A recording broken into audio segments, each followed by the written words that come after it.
আসসালামু আলাইকুম রহমতুল্লাহ। আমি এসআই মাসুদ রানা আপনাদের উদ্দেশ্যে কিছু গুরুত্বপূর্ণ বার্তা নিয়ে এসেছি, যেটা অতি গুরুত্বপূর্ণ এবং অতি কম সময়ের মধ্যে এটা সকলের কাছে পৌঁছতে হবে, না হলে অনেক বড় বিপদ হয়ে যাবে।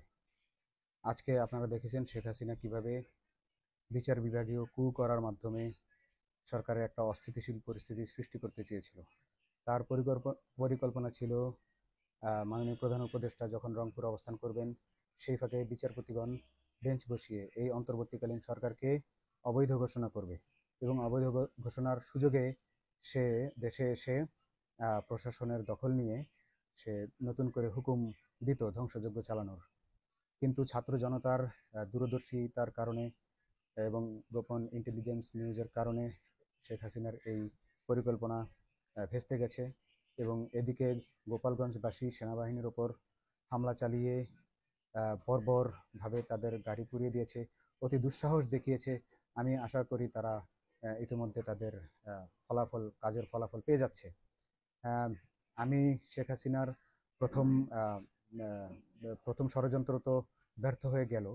আমি আপনাদেরকে জানিয়ে দিচ্ছি শেখ হাসিনা দ্বিতীয় যে ষড়যন্ত্রটি করতে যাচ্ছে এবং যেটি সে বাস্তবায়ন করতে যাচ্ছে। দ্বিতীয় ষড়যন্ত্রটি হচ্ছে আলেম সমাজ এবং ছাত্র সমাজের মধ্যে বিভেদ সৃষ্টি করা এবং দ্বন্দ্ব তৈরি করে গৃহযুদ্ধ সৃষ্টি করা। আহ, আলেম সমাজের প্রতি আমি উদাত্ত আহ্বান জানাচ্ছি, আপনারা যদি দেখেন যে কোনো ছাত্র জনতা নাম করে কেউ আপনাদের আরবি ক্যালিগ্রাফিগুলো রঙের মাধ্যমে মুছে দিচ্ছে এবং সেখানে কিছু ছাত্র জনতার স্লোগান লিখে দিয়েছে, আপনারা এটা কিছুতেই বিশ্বাস করবেন না। আমি আবার বলছি, আপনারা এটা কিছুতেই বিশ্বাস করবেন না। এবং ছাত্র জনতার প্রতি বলছি, আহ, তোমরা যেভাবে আজকে সারা দেশকে তোমাদের গ্রাফিতির মাধ্যমে সাজিয়েছো, তোমাদের গ্রাফিতির মধ্যে রং দিয়ে কোনো আরবি বাণী যদি লিখে দেয় এবং সেটা পাজামা পাঞ্জাবি পরা দাড়ি টুপিওয়ালা লোকজনই করবে, তোমরা এটা কিছুতেই বিশ্বাস করবে না যে এটা আলেম সমাজ করিয়েছে। কারণ শেখ হাসিনার দ্বিতীয় প্ল্যান এটা, যে এভাবে তোমাদের এবং আলেম সমাজের মধ্যে একটা গৃহযুদ্ধ বাঁধিয়ে সে দেশে আবার পুনরায় ফেরত আসতে চাইবে। তো শেখ হাসিনা অতি দ্রুতই এই প্ল্যান কার্যকর বাস্তবায়ন করতে চাইবে। তো সারা দেশের মানুষকে এ বিষয়ে সতর্ক থাকতে হবে, সারা দেশের মানুষকে রুখে দিতে হবে এই স্বৈরাচার দানব যেন এই দেশে কোনোভাবেই আর ফেরত আসতে না পারে।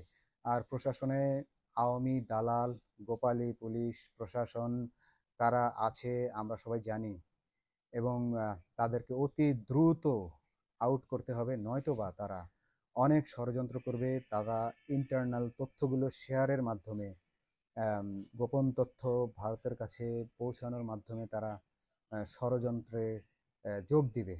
তাই অতি দ্রুত তাদের ব্যাপারে ব্যবস্থা নিতে হবে, নয়তো অনেক দেরি হয়ে যাবে। এবং আজকে যে আহ, ষড়যন্ত্রটি তারা করতে গিয়ে ব্যর্থ হলো, সে কিন্তু সেখানে থেমে থাকবে না। তার দ্বিতীয় ষড়যন্ত্রের বিষয়টি আমি জানতে পেরেছি। আপনারা, আমি কোথা থেকে এটা জানতে পারলাম এই প্রশ্ন না করে আমার কথা বিশ্বাস করুন এবং সারা দেশকে এই তথ্য জানিয়ে দিন। কারণ আহ, আহ, মাননীয় প্রধান উপদেষ্টা আহ, জনাব ডক্টর ইউনুস স্যারের একার পক্ষে বা যেই 17 জন উপদেষ্টা আছেন তাদের একার পক্ষে, পুলিশ বাহিনীর একার পক্ষে এগুলো দমন করা সম্ভব হবে না।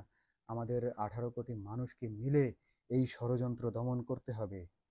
আপনারা, আহ, আমি আলেম সমাজের প্রতি পুনরায় বলছি যে আপনারা কিছুতেই বিশ্বাস করবেন না যে আপনাদের ক্যালিগ্রাফি বা আপনাদের উপর কোনো ছাত্র জনতা হামলা করেছে। আপনারা চোখে দেখলেও সেটা বিশ্বাস করবেন না, কারণ তারা ছাত্র জনতার বেশ ধরেই আপনাদের সাথে এই প্রতারণাটা করবে। আর ছাত্র সমাজ, তাদের প্রতি আমার আহ্বান রইল, কোনো অবস্থাতেই তোমরা বিশ্বাস করবে না যে আলেম সমাজ তোমাদের আঁকা কোনো ছবিতে হস্তক্ষেপ করেছে, তোমাদের উপর হামলা করেছে, তোমাদের প্রতি কোনো বিরূপ মন্তব্য করেছে। আহ, এই মুহূর্তে আলেম সমাজ, ছাত্র সমাজ এক হয়ে থাকতে হবে। হাসিনার দ্বিতীয় পরিকল্পনা আমার কাছে এতটুকুই জানা ছিল। আমি আপনাদেরকে জানিয়ে দিলাম। আপনাদের দায়িত্ব এটা দ্রুত সারা দেশে ছড়িয়ে দেওয়া। পরবর্তী তার তার পরবর্তী কোনো ষড়যন্ত্রের ইন্টেলিজেন্স নিউজ আমি জানার সাথে সাথে আপনাদেরকে জানিয়ে দেব। আপনারা সতর্ক থাকবেন। সে পর্যন্ত ভালো থাকবেন। সবাইকে আসসালামু আলাইকুম।